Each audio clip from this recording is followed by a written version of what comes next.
हाँ मानसी, सर्च कर अच्छा लो। मैं बोल रही एनीमिया मतलब आयरन डेफिशिएंसी एनीमिया। हूँ। 52% प्रेग्नेंट वुमेन, 67% में एनीमिया, बहुत ज़्यादा है। NFHS सर्वे, इसके बारे में बता प्रवेश।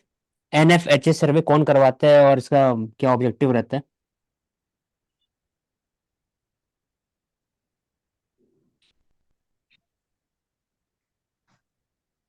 विटामिन B12 कनेक्टेड है इससे। अगर इंडिया के जो स्टेट है, हरियाणा ऐसी स्टेट है जो पूरी तरह से अनीमिया फ्री है, और आयरन की डेफिशिएंसी की वजह से होता है, और ज्यादातर प्रेग्नेंट वुमेन में देखने के लिए मिलता है। ठीक है। तो मिनिस्ट्री ऑफ हेल्थ कराती है इसको। हम्म। तो हर साल ये होता है। और हर साल? हर मतलब एग्जैक्टली मुझे नहीं पता कितने हर साल में दो होता तीन है ये। साल में, 4 साल में होता होगा आई थिंक। तो इसमें अलग अलग इंडिकेटर्स के ऊपर सर्वे किया जाता है। कम्युनिकेबल नॉन कम्युनिकेबल डिसीज के ऊपर, फैमिली प्लानिंग, रिप्रोडक्टिव एज, उससे रिलेटेड जो भी इश्यूज होते हैं, तो हर चीज का इसमें इंक्लूजन है। मिनिस्ट्री ऑफ हेल्थ, हाँ ठीक है। Fertility, infant mortality, practice family planning, nutrition, anaemia etcetera, funding मिलता है उसे। और फिर अभी तक सिर्फ 4 5 ही बार हो चुका है। अच्छा, मुझे क्या 1992, 1998 में एक हुआ तो था। एक सेकेंड, कि क्या 2005 में हुआ था, 2015 फिर अभी हुआ। बोलो। मैं बोल रहा हूँ कि क्या हम्म। ये सिर्फ हेल्थ को ही नोटिस करता है, कुछ और भी करता है? और भी करता होगा, इसमें ये सिर्फ हेल्थ नहीं होगा, उससे रिलेटेड जो भी होगा ना सब काम करेगा, ये मतलब एक चीज न्यूट्रिशन। और करता है, डोमेस्टिक वायलेंस, तो उसको भी इम्पोर्टेंट है, तो लिखते हैं। हम्म।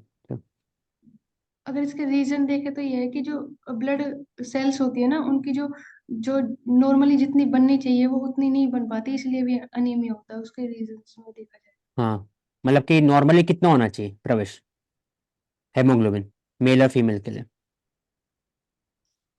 12 और 14। एक सेकेंड प्रवेश है बोल। जो मेडिकल स्टैंडर्ड है उसके हिसाब से आपका जो 12 से 15 के बीच में होना चाहिए। ज्यादा होता है तो भी दिक्कत है, और कम और होता है तो फीमेल भी के लिए? दिक्कत। फीमेल के भी इतना ही होगा। नहीं, थोड़ा थोड़ा कम रहता है उससे, शायद 2 आसपास कम रहता है। जनरली 8 9 जिसका रहता है, या फिर 8.5, किसी का 7 भी रहता है, तो वो भी किन्ने से कहा रहता है। Government working on the PLI 2.0 for the steel sector. PLI, production linked incentive, incentive दिया जाता है 1 और 2, इसमें दोनों है अलग अलग फेज में। हर एक सेक्टर के अंदर 46 50 सेक्टर है इसके अंदर में, तो इसमें आता है। तो PLI बहुत इंपॉर्टेंट स्कीम हो गया। तो 95,000 करोड़, 14 सेक्टर में they have attracted 95,000 crore investment till September this year. हर जगह टेलीकम्युनिकेशन, इलेक्ट्रॉनिक्स, वाइट गुड्स क्या होता है लिखा हुआ है, AC, फ्रिज, LED, घर का जो अप्लायंस है उसको वाइट गुड बोलते हैं। Textile, drugs etcetera.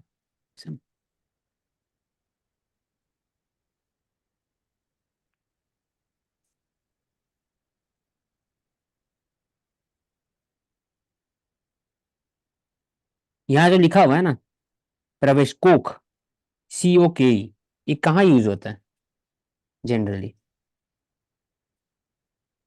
कहाँ पर दिखाना उसे एक बार हाईलाइट करना। कोक कोक आउटपुट, तो कोक कहाँ यूज होता है? पेट्रोल पेट्रोल पेट्रोल प्रोडक्ट्स होते हैं ना। हाँ, कहाँ यूज करते हैं बताया ना सो अभी। तो मल्टीपल यूज हो सकते हैं कि आप अम, उसको मैन्युफैक्चरिंग यूज में ले सकते हो, और हीटिंग पर्पसेज, इंसिनरेशन में उसका यूज हो सकता है। कंस्ट्रक्शन एक्टिविटीज में उसका एज ए फ्लाई जैसे हम यूज करते हैं तो उसका यूज हो सकता है। उसके बाद जो मेजोरिटी ऑफ द टायर कोल, हाँ कोक यूज होता है बर्निंग के लिए, और दूसरा की स्टील में मैन्युफैक्चरिंग के लिए, फर्टिलाइजर। और आप जो बोल दिए एक उसका तो हो गया। एक कोक से हटके कुक थॉमस है, वो क्या है? कुक थॉमस तो दूसरा हो, तो ब्रिटिश से कोई कंपनी है, ब्रिटिश रिस्पेक्ट टू टूरिज्म, वो डिफरेंट है। वो जो बैंकरप्ट हुई थी। हाँ, और टूरिज्म कंपनी है ब्रिटिश का, डिफरेंट।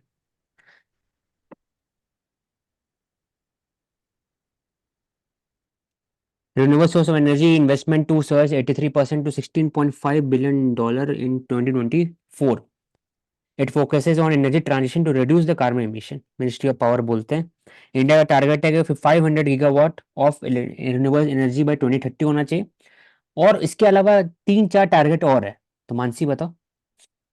ये तो एक टारगेट हो गया 500 gigawatt 500 2030। gigawatt. One is carbon neutrality by 2070.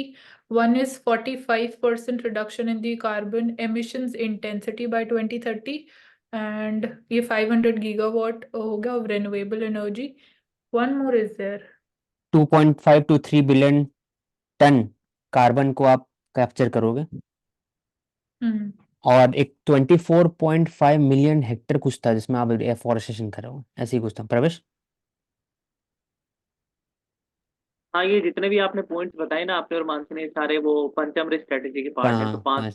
पाँच। 5 है, तो ये इंपॉर्टेंट है यार, इसको याद कर लेना एक बार। तो सबसे ज्यादा महंगा क्या है ओवरऑल बोला जाता है रिन्यूएबल सोर्स एनर्जी में स्टैब्लिश करना,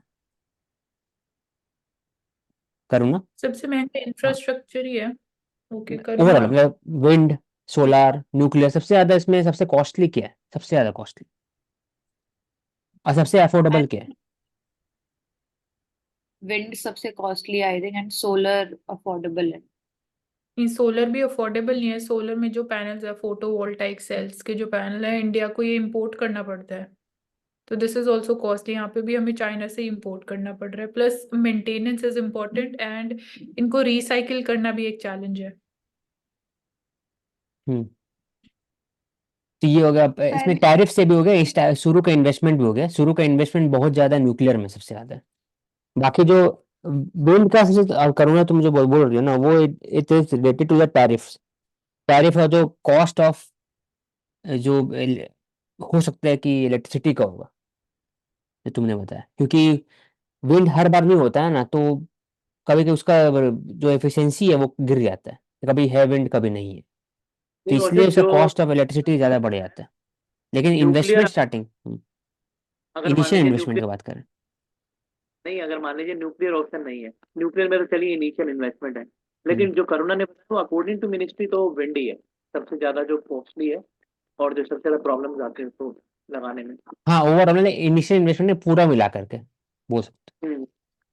और जैसे हाइड्रो एनर्जी की बात करते हैं, जो डैम में वाटर होता है उसको कन्वर्ट करते हैं, तो उसमें अगर उसको रैंकिंग करी जाए या कहा जाए तो वो उसमें भी ज्यादा एक्सपेंडिचर होता है।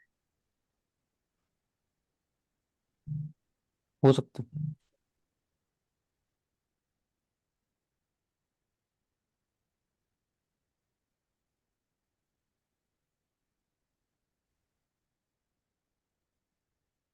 तो अच्छे क्वेश्चन है, what incentives do scientist have to study rare diseases?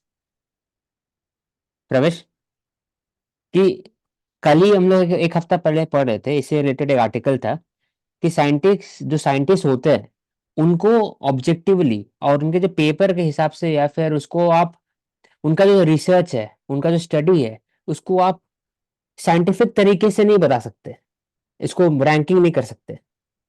इसे हम लोग पढ़े थे, जैसे 2 हफ्ता पहले आया था, 1-2 हफ्ता पहले इसका एक आर्टिकल था कि ये बता नहीं सकते, रैंक नहीं दे सकते कोई साइंटिस्ट को कि तुम्हारा ये इम्पोर्ट, तुम सबसे ज्यादा काम कर रहे हो, तुम सबसे कम कर रहे हो। प्रोडक्टिविटी की बात नहीं कर, हाँ प्रोडक्टिविटी की बात था।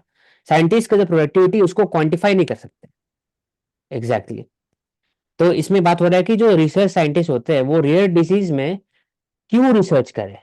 पहली बात तो ये है, एक तो रेयर डिसीज है, और वैसे इसमें जो कॉस्ट सबसे ज्यादा है, टाइम कंज्यूमिंग सबसे ज्यादा है, और इसका डेटा भी बहुत कम है, और इंसेंटिव भी बहुत कम है। प्रवेश, देखिए मुझे जितना पता है मैं तो यही बोलूंगा कि इस तरीके का सवाल, मतलब आपका नहीं, जो यहाँ पर दिया हुआ है कि साइंटिस्ट क्यों ही करें, तो जो साइंटिस्ट होता है ना उनका जो इंटेलेक्ट होता है वो कभी अपनी फील्ड के अंदर जाने के लिए ये नहीं कहता है उनसे कि मैं ये काम क्यों करूं। उनका एक इंटरेस्ट होता है, और वॉलेंटरली जो रेयर डिसीजेस के ऊपर साइंटिस्ट बैठे हुए काम करने के लिए वो वॉलेंटरी अपनी मर्जी से बैठे हैं। तो ऐसा नहीं कि उनको फोर्स किया जा रहा आप मत करो, कोई और करेगा। तो ये तो इंडिविजुअल चॉइस है कि जिसको जिसमें इंटरेस्ट है वो काम कर रहा है। और नेशनल इंटरेस्ट की यहाँ पर बात हो रही है, तो साइंटिफिक इनोवेशन जब आदमी करता है तो उसको अपने जो लेबर उसने दिया, जो अपनी प्रोडक्टिविटी उसके अंदर दिखाई, उससे उसको खुशी भी मिलती है। तो मैं इस चीज को ऐसे इंटरप्रेट करूंगा। मानसी, ओके, मैं यहाँ बोलूंगी कि जो रेयर डिजीजेज अगर वहाँ पे कुछ हमें साइंटिफिक ब्रेक थ्रू मिलता है तो इट माइट बी पॉसिबल कि वो हमें कहीं और एरियाज में भी आगे हाँ, एडवांस साइंस में और ये- काम आ सकता है। तो जो तो प्रवेश इट इज का जो नॉट। पॉइंट था वो तो इंडिविजुअल का बात कर रहे थे, लेकिन कलेक्टिव का बात हो रहा है कि हो सकता है कि ब्रेक थ्रू मिल जाए। आगे बोलो मानसी। और ये उससे जो उनको इंडिविजुअल रिकग्निशन भी अगर मिल सकते हैं, क्योंकि it is very difficult to crack again, अभी ऐसा कुछ नहीं है हमारे पास exact methodology of treating the rare diseases. तो एक वो लाइक इंटरनेशनल रिकग्निशन भी मिल सकता है। This can also be one of the incentives, not the primary one but. सबसे मैं बता, अगर जो हो सकता है कि मेरा गलत भी हो, लेकिन मैं बता रहा हूँ कि इसमें जो बोलते हैं ना कि डर नहीं, रेयर डिजीज में साइंटिस्ट आपका काम करते समय आपको पता है कि सक्सेसफुल होना बहुत कम है इसमें। रेयर ऑफ रेयरेस्ट केस में सक्सेसफुल हो जाएंगे ट्रीटमेंट निकालने में अपने लाइफ टाइम में, कम से कम 10 साल में या 20 साल में। मैं लिखा हो ना, 10-20 साल में हर जगह।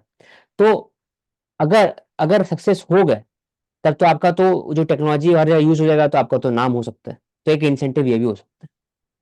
तो बहुत सारे डिजीज तो उससे रिलेटेड डेटा हो गया। पहला है कि 7,000 known rare diseases worldwide 8% of the world population को अफेक्ट करते हैं, और 75% the rare disease patient are children.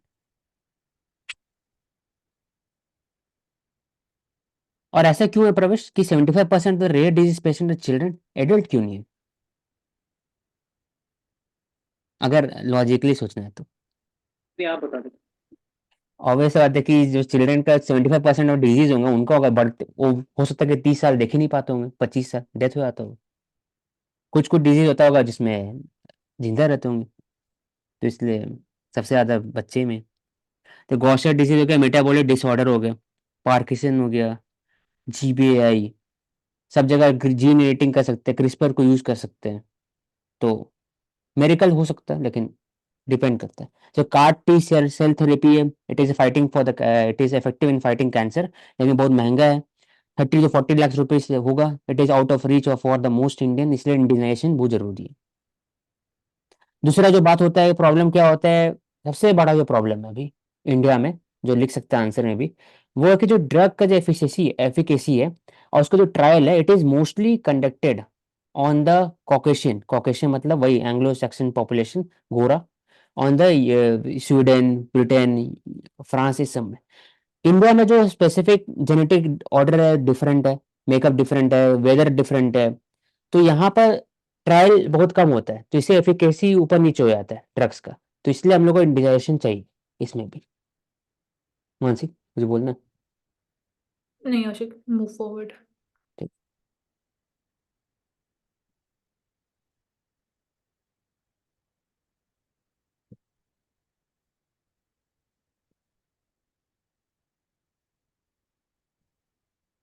Now coming to the Indian Express newspaper. तो ये इमेज क्या दिखाता है?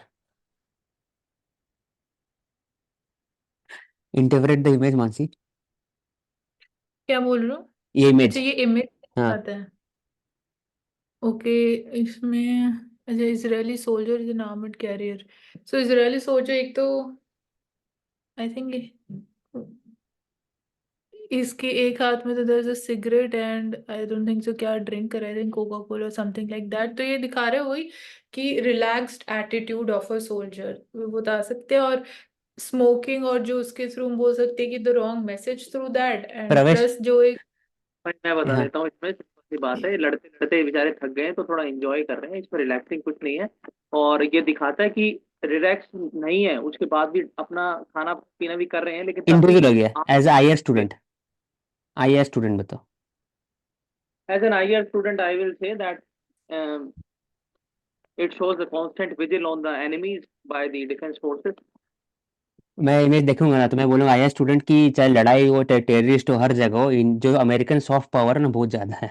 कोका कोला हर जगह, मैकडोनल्ड हर जगह। तो वो इंडिया, मैं इंडिया का बोल दूंगा कि वो सिगरेट सबसे ज्यादा इंडिया का भी दिख रहा है फिर। India is the largest producer of cigarette in the world. लेकिन इंडिया जो सिगरेट हाथ में है, वो ऐसा तो नहीं है ना, ब्रांड नहीं है ना, फर्क है।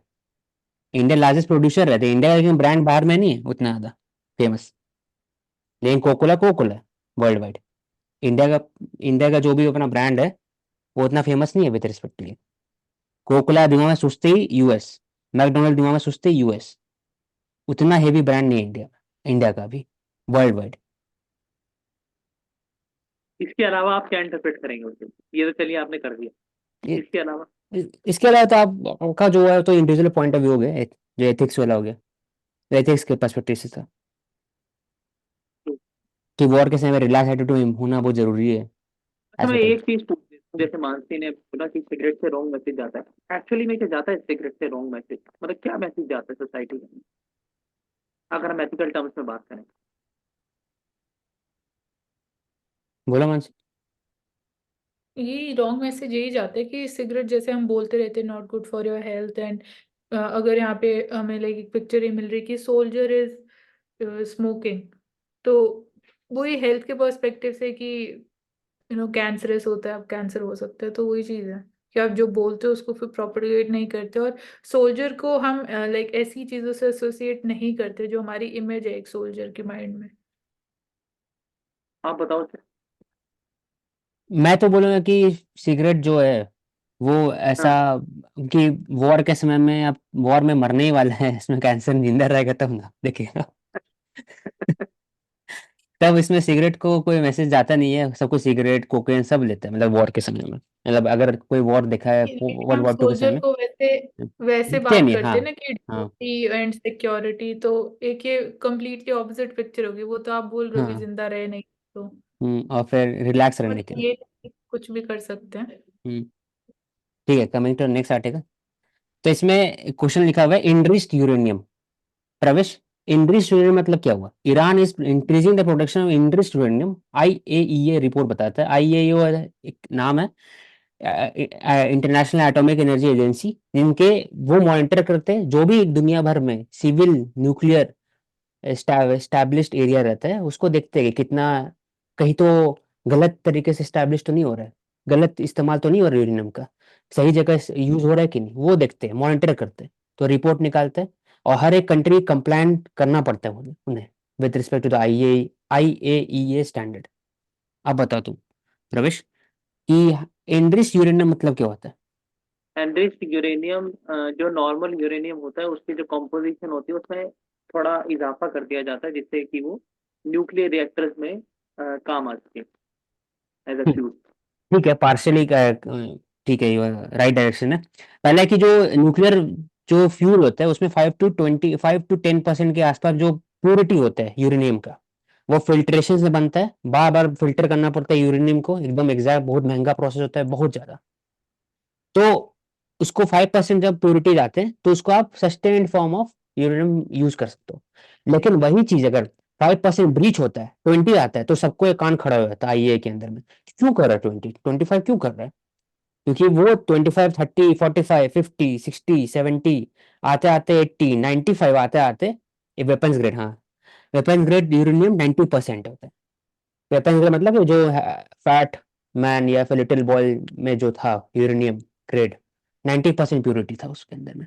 जितना प्योरिटी का उतना ज़्यादा अ, एकदम उसका ब्लास्ट रेडियस रहेगा, उतना ज़्यादा खतरनाक हो सकता है। तो आई थिंक इसके बात कर रहे हैं, तो अभी 60% पहुंच चुका है, ऐसा बोला है।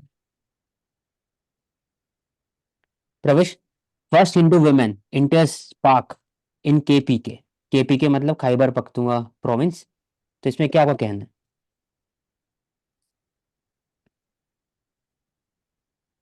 This is a good, it is a good, I think, um, example.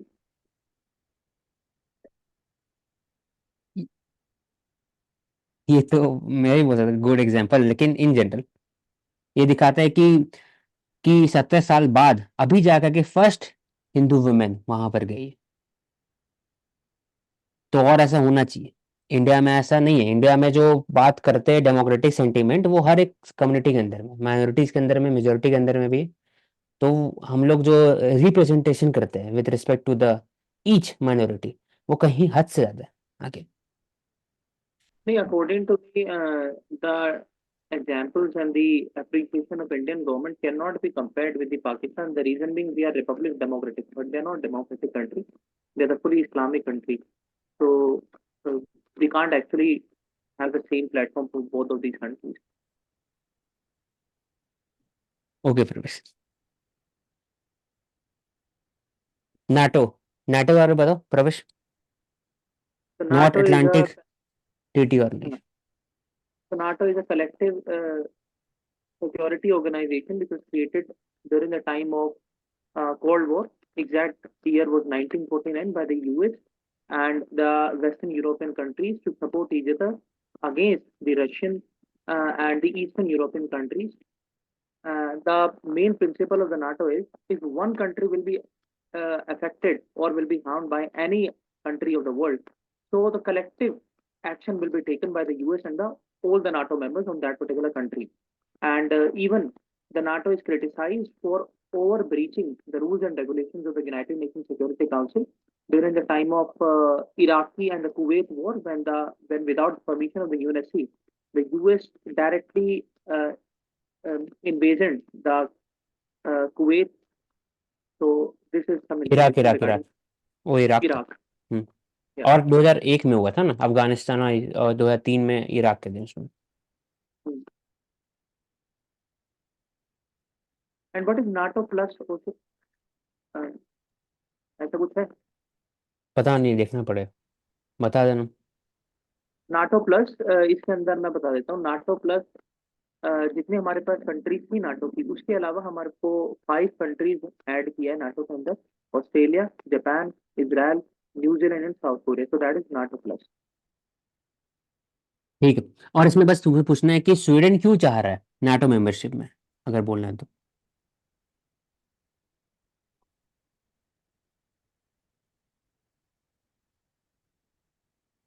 नहीं, आप बताओ।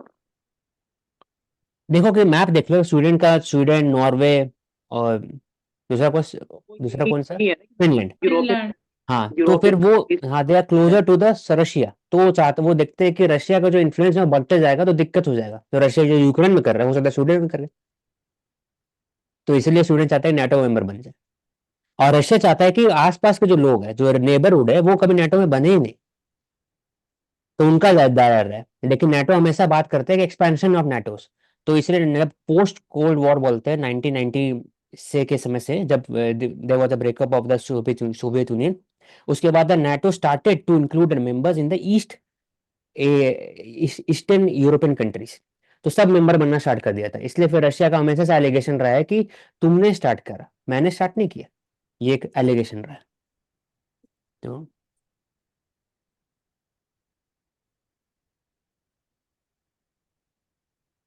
आईएनएस इम्फाल ले लिए, डिस्ट्रॉयर, स्टेल्थ डिस्ट्रॉयर, इंडिजिनस,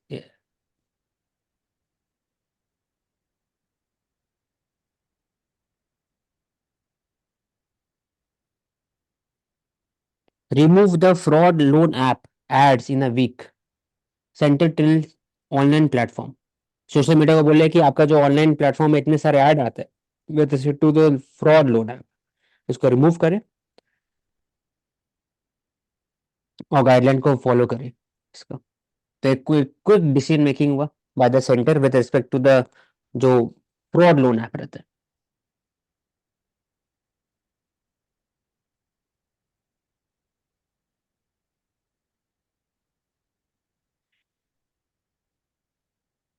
तो सेवरल टाइप्स ऑफ डिस्ट्रॉयर लिखा हुआ है यहाँ पर, INS Mormugao, INS Kochi, INS Kolkata. Visakhapatnam class है, उसके अंदर में आईएनएस नाम होता है, इम्फाल। दिल्ली क्लास, कोलकाता क्लास, अभी विशाखापट्टनम क्लास, सब होता है उसके अंदर में। Surface to surface, surface to air, anti submarine, torpedo launch, AWA, sonar, electro warfare, सब चीज।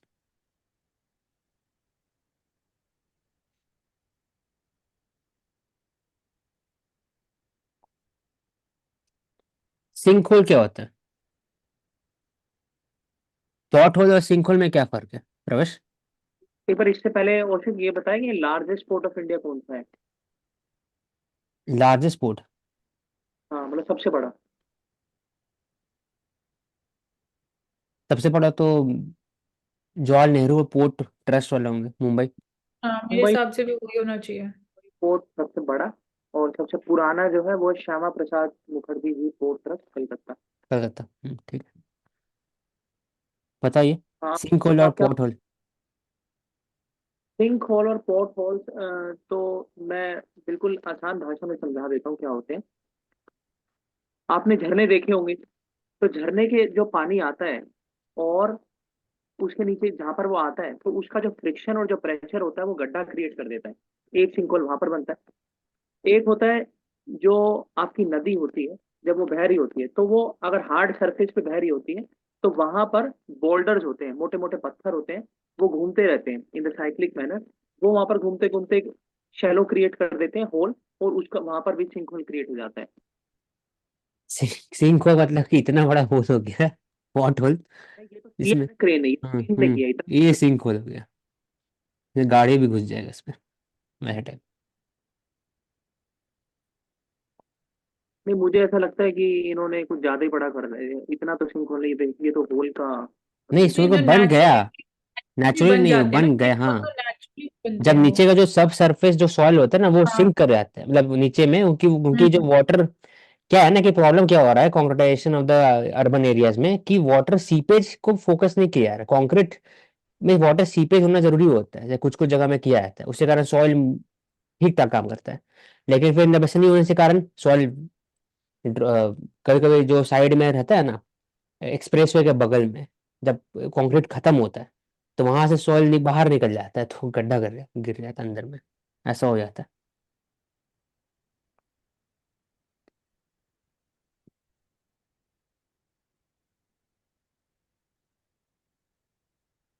उत्तराखंड की अगर हम बात करें उसे, तो उत्तराखंड में कितने डिस्ट्रिक्ट हैं, अगर कोई मुझे बताए तो। बताओ। 13, 13। और जो उत्तराखंड का स्टेट बर्ड है वो है हिमालयन मोनल। ब्लू कलर का होता है ये, ब्लू एंड ब्लैक। तो हिमालयन मोनल बर्ड स्पीशीज है। हम्म। और यही नेपाल का भी नेशनल बर्ड है। तो इसमें बात हो रहा है कि जो उत्तराखंड में बेस्ट प्रैक्टिसेस है with respect to the hydro power generation, सिर्फ लैंड बन सकता है लॉन्ग टर्म में पावर जनरेशन में। 2500 मेगावाट सोलर एनर्जी भी स्टैब्लिश करने का बात हो रहा है, लेकिन हाइड्रो पावर जो है उसके लिए फेमस है उत्तराखंड। तो प्रॉब्लम क्या होता है कि जब आप वाटर को स्टोर करके रखते हो तो उससे ट्रेमर क्रिएट होता है, सॉइल में एक तरह से स्टेबिलिटी नहीं रहता है कुछ साल के बाद, धीरे धीरे करके। तो खतरा बढ़ जाता है, ब्रेकिंग ऑफ द डैम और बाकी फिर subsistence of the land.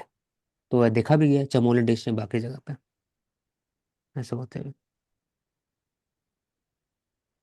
Environmental hazard का बात होते हैं।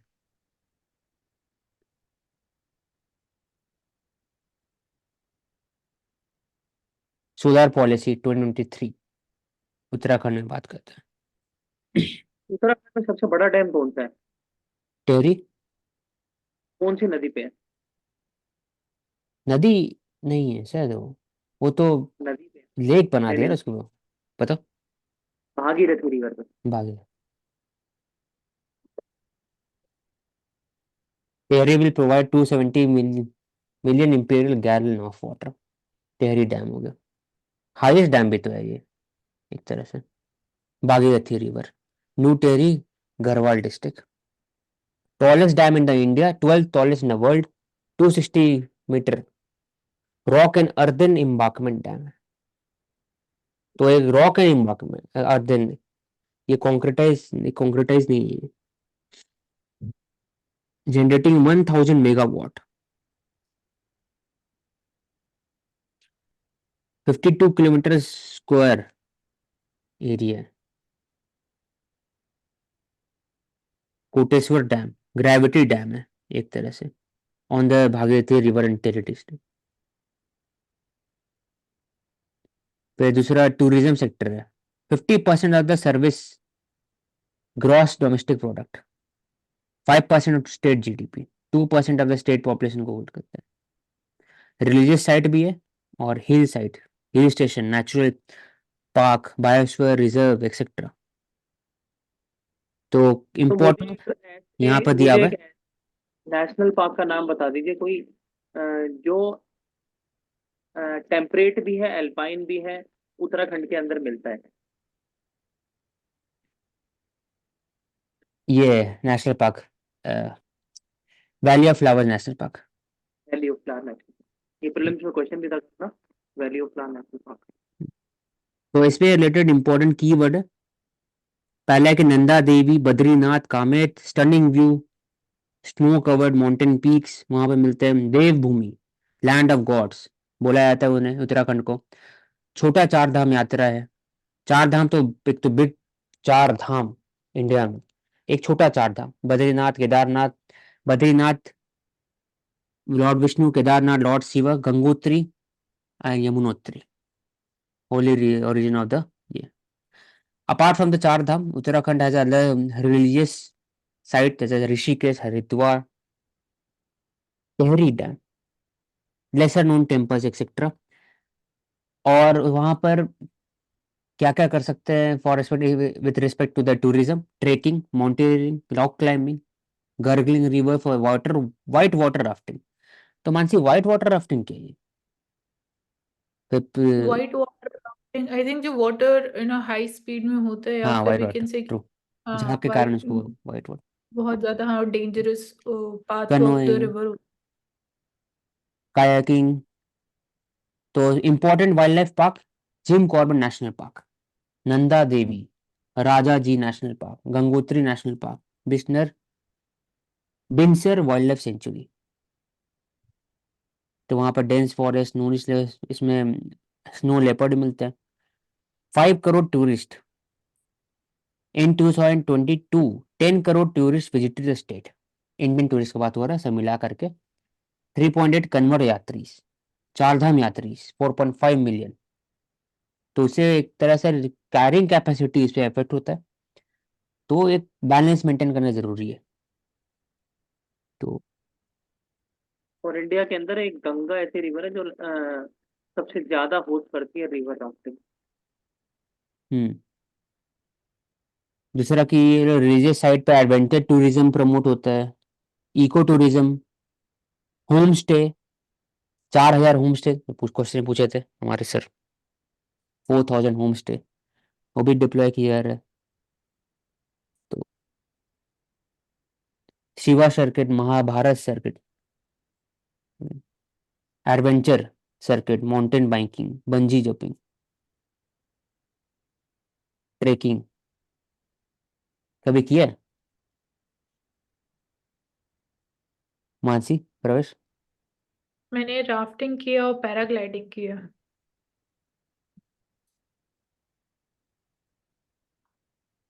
सफारी हो गया, कैंपिंग, बंजी जंपिंग नहीं की, राफ्टिंग नहीं की, ये नहीं। इतने सारे, जिम कॉर्बेट नेशनल पार्क, अंदर गंगोत्री, बिस्नर एक्सेट्रा। रिलीजियस टूरिज्म में जागेश्वर टेम्पल, नंदा देवी, चिताई गोलू। तो ये इसमें ना हमेशा देखना होगा, जो नगारा स्टाइल आर्किटेक्चर होगा उसमें एक रूफ टाइप रहेंगे इसके ऊपर में, ताकि जो स्नोफॉल होंगे वो साइड से गिर सकते हैं। बस इसमें एक बस ऐड होता है नगारा स्टाइल में, आर्किटेक्चर में। वेलनेस सर्किट, ये एक इंपॉर्टेंट कीवर्ड हो गया टूरिज्म में, रिलीजियस का बाद सब चीज, wellness, spa, meditation. International yoga festival बनाया जाता है वहां पे, आयुर्वेदा, योगा, वेदांता, अरोमा थेरेपी, ये सब किए जाते हैं एक तरह से। क्या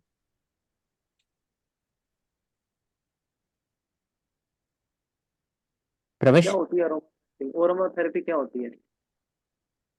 कि अरोमा नाम से, और थेरेपी मतलब कि आपको अच्छे अच्छे अरोमा से कुछ मेडिसिनल प्लांट रहेंगे या फिर ऐसे कुछ प्लांट कैसे? रहेंगे। मतलब नहीं, अरोमा के अंदर आपको मैसाज किया जाता है अलग अलग तेल से, बस यही होता है aroma।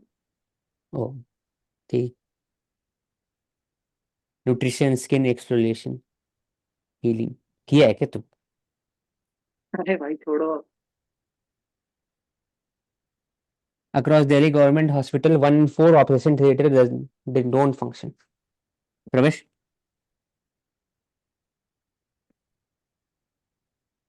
तो इसमें मैं बोलूंगा कि ऑपरेशन थिएटर्स क्यों फंक्शन नहीं हो रहे, तो उसमें it's a matter of investigation, I simply से, मतलब the medical superintendent of the hospital should look into this. ऐसा नहीं बोल सकते कि क्यों नहीं फंक्शन हो रहा है, तो ऐसा भी नहीं बोल सकते ना कि हो सकता है कि ऑपरेशन थिएटर होंगे, उनका वायबिलिटी नहीं हो सकता, इकोनॉमिकल वायबल नहीं हो सकता होगा, तो उसको बंद नहीं करके रख नहीं, देता हूँ, ऐसे भी हो सकता ऐसा है। नहीं, क्योंकि दिल्ली गवर्नमेंट हॉस्पिटल है, मैं इसको अक्सर गवर्नमेंट डिटेल है, में हाँ ठीक है, ठीक ठीक तो है। जितने भी दिल्ली गवर्नमेंट हॉस्पिटल्स होते हैं उनमें ऑपरेशन थिएटर्स की डेट होती है, वो डेली उनका एक इंटेक होता है कि जो एक्विपमेंट्स होते हैं ऑपरेशन करने के, वो 30 पेशेंट के ऊपर ही काम करेंगे या 40 के ऊपर ही काम करेंगे, लिमिट होती है उन एक्विपमेंट्स की, और डॉक्टर्स भी ज्यादा नहीं करते हैं, तो डेट होती है, तो डेट काफी काफी लंबी दे दी जाती है। तो इसके लिए एक उपाय हम क्या कर सकते हैं कि जो ऑपरेशन थिएटर, जैसे ओपीडी आज के टाइम पे उसकी रजिस्ट्रेशन आपको ऑनलाइन मिल जाता है, ऑपरेशन थिएटर की भी जो डेट्स वगैरह है वो भी आपको डिजिटली मिल जाए, जो कि जन आरोग्य योजना और नेशनल हेल्थ मिशन के अंदर हम कर भी रहे हैं। और जहां तक बात यहाँ पर की जा रही मैन पावर, तो डॉक्टर्स नहीं है हमारे पास, उसके बाद हमारे पास लैब असिस्टेंट नहीं है, उसके बाद हमारे पास जो ऑपरेशन असिस्टेंट होते हैं वो नहीं है, तो उनका रिक्रूटमेंट बढ़ाया जाए, बेशक से एडॉक बेसिस पर आप ले लीजिए, लेकिन उनको रिक्रूट कीजिए ताकि ऑपरेशन टाइमली हो सके लोगों का। और इसमें एक चीज इंपॉर्टेंट ये है कि आज के टाइम पे आउटसोर्सिंग करते हैं गवर्नमेंट डॉक्टर्स, कि हम आपको लिख के दे रहे हैं, आप प्राइवेट हॉस्पिटल में जाकर करवा लीजिए, हम आपको लिख के दे रहे हैं कि subsidy from the government hospital, तो वो खुद बैठे रहते हैं, ऑपरेशन करते नहीं है, प्राइवेट को बोल देते हैं आप कर लो, सरकार पैसा देगी। तो ऐसे डॉक्टरों को भी जो सरकारें हैं उनका जो रजिस्ट्री है उनको पूरा बायोमेट्रिक के हिसाब से करना चाहिए, और उसको इस पर ट्रांसपेरेंसी होनी चाहिए ठीक है, बाय द मेडिकल सुपरिटेंडेंट। ये बताना कि हमेशा आता है न्यूज़पेपर में कि tulip bird having purchase this year 1 lakh for DDA park, ये है कैसे, मतलब पूछना है हाँ बस। ऐसा होता है, होता है होता है। मतलब डीडीए पार्क मतलब ये क्या है, दिल्ली? दिल्ली दिल्ली डेवलपमेंट अथॉरिटी है ना, ओ जो मतलब कंस्ट्रक्शन बहुत सारे एरिया। पार्क है फॉर एग्जांपल, कि उसके अंदर में परचेज करते हैं कि एक ही पार्क है, पार्क्स हो। नहीं, जैसे एग्जाम्पल हमने G20 में भी देखा था, हर जगह लगाए थे दिल्ली में। डीडीए क्या है ना उसे, कि दिल्ली के अंदर जितनी भी कंस्ट्रक्शन और पब्लिक प्रॉपर्टी के ऊपर कंस्ट्रक्शन होगी ना, वो डीडीए करती है, तो जितनी दिल्ली की लैंड है वो इनके अंडर रहती है। अब उसमें पार्क भी आ गए, उसके में अंदर कम्युनिटी सेंटर भी आ गए, उसके अंदर हाउसेज भी आ गए, डीडीए फ्लैट जो होते हैं, तो पार्क्स के अंदर ये रिक्रिएशन करती रहती है ताकि थोड़ी लुक चेंज हो दिल्ली की, इसलिए बस तो ये खरीदते रहते हैं। हम्म, ठीक है।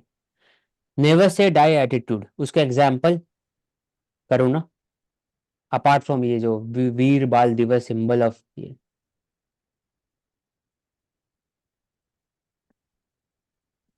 इंडियन कॉमन ले सकते हैं हम, कोई भी सर्कमस्टांस होती है तो। प्रवेश।